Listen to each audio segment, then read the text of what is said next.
ಆತ್ಮೀಯ H16 news ಅರ್ಥಾತ್ ಸೀತಾರಾಮ್ ನ್ಯೂಸದ ವೀಕ್ಷಕರೇ, ನಾನು ನಿಮ್ಮವ ಎಂ ಆಯುಧ ಮಲ್ಲಪ್ಪ ಜೊತೆ ಅವರು. ತಾವು ಈಗ ಸುದ್ದಿಗಳ ಲೋಕಕ್ಕೆ ಎಂಟ್ರಿ ಹೊಡಿತಾ ಇದ್ದೀರಿ. ಈ ಸುದ್ದಿಗಳನ್ನು ಪ್ರತಿಯೊಂದು ನೋಡೋ ಜೊತೆಗೆ ನಿಮ್ಮ ಅಭಿಪ್ರಾಯಗಳನ್ನು ಹಚ್ತಾ ಇರಿ. ಯಾಕಂದರೆ ಈ ಸುದ್ದಿಗಳು ನಿಮಗಾಗಿ, ನಿಮ್ಮ ಬದುಕಿಗಾಗಿ, ನಿಮ್ಮ ವೈಚಾರಿಕೆಗಾಗಿ, ನಿಮ್ಮ ತಿಳುವಳಿಕೆಗಾಗಿಯೂ ನಿಮಗೂ ಗೊತ್ತು. ಜೊತೆಗೆ ನಮಗೂ ನಿಮ್ಮೊಂದಿಗೆ ಇದೊಂದು ಮಾತಾಡುವಂಥ ಜೊತೆಗೆ ಸುದ್ದಿಗಳನ್ನು ಬಿಡುವಂಥ ಕೆಲಸ. ಈ ಕೆಲಸದಲ್ಲಿ ನಾವು ನಿಮ್ಮೊಂದಿಗಿದ್ದೀವಿ ಅಂತ ಹೇಳ್ತಾ ನೋಡ್ತಾ ಇರಿ ಈ ಸುದ್ದಿಗಳನ್ನು. ಜೋಕರ್ ಇದ್ರೆ ಸಂತೋಷ್ ಲಾಡನು ಜೋಕರ್. ಬರೀ ಪ್ರಧಾನಮಂತ್ರಿಗಳನ್ನ ಟೀಕೆ ಮಾಡೋದ್ರಿಂದ ದೊಡ್ಡ ನಾಯಕನಾಗ್ತಾನೆ ಅಂತ ತಿಳ್ಕೊಂಡಾರ ಅವರು. ಅದು ಅವ್ರ ಮೂರ್ಖತನದ. ಅವರು ಜವಾಬ್ದಾರಿಯಿಂದ ವರ್ತನೆ ಮಾಡಬೇಕು, ದೊಡ್ಡವ್ರ ಬಗ್ಗೆ ಹೆಂಗೆ ಮಾತಾಡ್ಬೇಕು ಅನ್ನುವಂಥ ಜವಾಬ್ದಾರಿಯನ್ನು ಏನು ಒಂದು ಲಿಮಿಟೇಷನ್ ಅದ ಪ್ರಧಾನಮಂತ್ರಿನ ಟೀಕೆ ಮಾಡಲಿಕ್ಕೆ. ಅಲ್ಲಲ್ಲ ಒಂದು ನಿಮಿಷ ನೋಡ್ರಿ, ಅಲ್ಲಲ್ಲ ಕೇಳ್ರಿ. ಇರಲಿಲ್ಲ ಪ್ರಜಾಪ್ರಭುತ್ವ ವ್ಯವಸ್ಥೆಯೊಳಗೆ ಎಲ್ಲರನ್ನೂ ಟೀಕೆ ಮಾಡೋಕ್ಕೆ ಅವಕಾಶ ಅದ. ಆದರೆ ಸಂಬಂಧ ಇಲ್ಲದಂಥ ವಿಷಯಗಳನ್ನು ಎತ್ತಿ ಪ್ರಧಾನಿಯನ್ನು ನೇರವಾಗಿ ಒಂದು ಅಗದಿ ಚೀಪಾಗಿ ಮಾತಾಡುವಂಥದ್ದು ಏನದಲ್ಲ, ಅದು ಶೋಭೆ ತರುವಂಥದ್ದಲ್ಲಿ ಯಾರಿಗೂ ಯಾವುದೇ ಒಬ್ಬ ರಾಷ್ಟ್ರೀಯ ನಾಯಕನಿಗೆ ಯಾವ ಭಾಷೆಯೊಳಗೆ ಮಾತಾಡ್ಬೇಕು ಅನ್ನೋದು ಅವ್ರಿಗೆ ಗಮನ ಇಟ್ಕೊಂಡು ಮಾತಾಡ್ಬೇಕಾಗ್ತದೆ. ಒಬ್ಬ ರಾಜ್ಯದ ಮುಖ್ಯಮಂತ್ರಿ ಅವರು.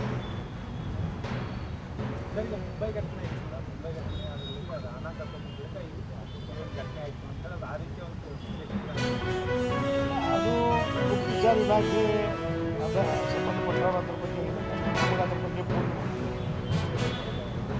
ಅದು ಆ ಹಣ ಬಂದ ನಂತರ ಆಗಿದ್ದಿತ್ತು. ಆಗಲಿ ಇನ್ನೂ 2 ಮಂದಿ, ಬರೀ 4 ಜನ ಅಂದ್ರೆ ಅದ್ರ ಹಿಂದೆ ಮತ್ತೆ 2 ಜನ ಆದರು. ಬರೀ 4 ಜನ ಅನ್ನೋದು ಆಗಕ್ಕೆ ಸಾಧ್ಯ ಇಲ್ಲ. ಒಂದು ಟೀಮಾಗಿ ಕೂಡಿ ಮಾಡಿದ್ದೆ ಹೌದು ಅಂತ ಅನಿಸ್ತು.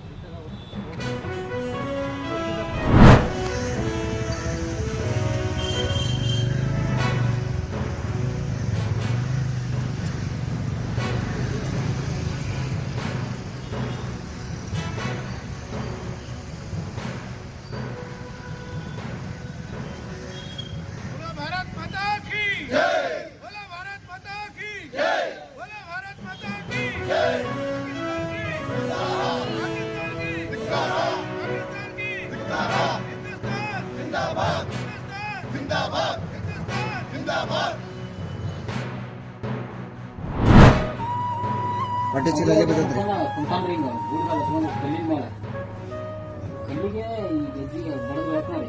ನಾನು ನೋಡ್ಕೊಂಡು ಮೊಬೈಲು ಹೆಂಗೆ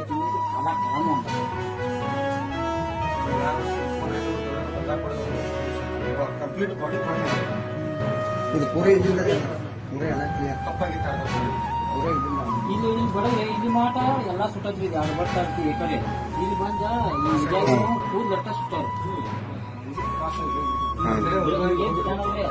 ಹಿಂಗೆ ಬಡ್ಕೊಂಡ ಇದು ಜಲ ಬಡ್ಕೊಂಡು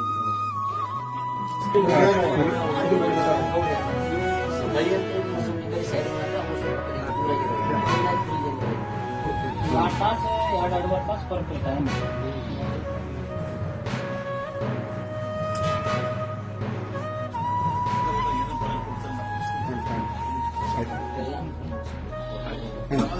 ಅಲ್ಲಿ ಪಹಲ್ಗಾಮ್ದಾಗ ನಡೆದಂಥ ಘಟನೆಯನ್ನು ನೋಡಿ ಖಂಡಿಸ್ತಕ್ಕಂಥ ಸಂದರ್ಭದಲ್ಲಿ ಜನರ ರಕ್ತ ಕುದಿತಾ ಇದೆ. ಏನಪ್ಪ ಈ ರೀತಿ ನಾವು ಮಾಡಿದರೂ ಕೂಡ ವೈರಿ ರಾಷ್ಟ್ರ ಅಂತವ್ರಿಗೆ ಸಪೋರ್ಟ್ ಮಾಡಿ ಇಲ್ಲಿ ಒಳಗಡೆ ಬಿಟ್ಟು ಈ ರೀತಿ ಗಲಾಟೆ ಮಾಡ್ತಾ ಇದೆ, ಇಷ್ಟೆಲ್ಲ ನಾವು ಇದನ್ನು ಮಾಡಿದ್ದೀವಿ ಅಂತ ಹೇಳುವಂಥ ಸಂದರ್ಭದೊಳಗೆ ಯುದ್ಧನೂ ಘೋಷಣೆ ಮಾಡಿಲ್ಲ. ಇನ್ನೂ ಯುದ್ಧ ಘೋಷಣೆ ಮಾಡಿಲ್ಲ. ಕೇಂದ್ರ ಸರ್ಕಾರ ಯುದ್ಧ ಘೋಷಣೆ ಮಾಡಿಲ್ಲ. ಅದಕ್ಕಿಂತ ಮುಂಚೆನೇ ಒಬ್ಬ ಮುಖ್ಯಮಂತ್ರಿ ಆದಂಥವರು ಜನರ ಭಾವನೆಗಳಿಗೆ ಗೌರವ ಕೊಡಬೇಕಾದದ್ದು ಅವ್ರದ್ದು ಕರ್ತವ್ಯದ.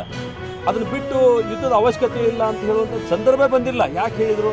ಅದರಿಂದ ಜನ ಕೆರಳಿದ್ದಾರೆ, ಜನರ ಭಾವನೆ ಕೆರಳಿದೆ. ಆ ಕೆರಳಿಸುವಂಥ ಕೆಲಸ ಯಾರು ಮಾಡಿದರು? ಒಂದೇ ನಿಮಿಷ ಅದು ಅವಶ್ಯಕತೆ ನೋಡ್ರಿ. ಯುದ್ಧದ ಅವಶ್ಯಕತೆ ಐತೋ ಇಲ್ಲೋ ಅನ್ನುವಂಥದ್ದು ಅವ್ರು ನಿರ್ಣಯ ಮಾಡ್ತಾ ಇದ್ದಾರೆ. ಕೇಂದ್ರದಿಂದ ನಿರ್ಣಯ ಆಗ್ತಾ ಇದೆ. ಯುದ್ಧ ಮಾಡ್ತೀವಿ ಅಂತ ಹೇಳಿಲ್ಲ ಅವ್ರು ಇನ್ನೂ.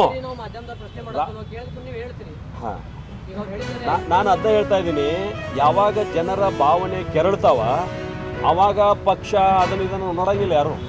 ಇಡೀ ದೇಶ ಒಂದಾಗಿ ನಿಲ್ಲಬೇಕಾಗ್ತದೆ. ಈ ಸಂದರ್ಭದೊಳಗೆ ದೇಶ ಒಂದಾಗಿ ನಿಲ್ಲಬೇಕಾದಂಥ ಸಂದರ್ಭದೊಳಗೆ ಒಬ್ಬ ಮುಖ್ಯಮಂತ್ರಿ ಒಂದು ಸಂವಿಧಾನಿಕ ಹುದ್ದೆಯಲ್ಲಿ ಇದ್ದಂಥವ್ರು ಹೇಳಿದಂಥ ಮಾತಿಗೆ ಪಾಕಿಸ್ತಾನದೊಳಗೆ ಯಾವ ರೀತಿ ಪ್ರತಿಕ್ರಿಯೆ ಬರ್ತಾ ಇದೆ. ಒಂದೇ ನಿಮಿಷ ನಾನು ಮುಗಿಸ್ತೀನಿ ರೀ.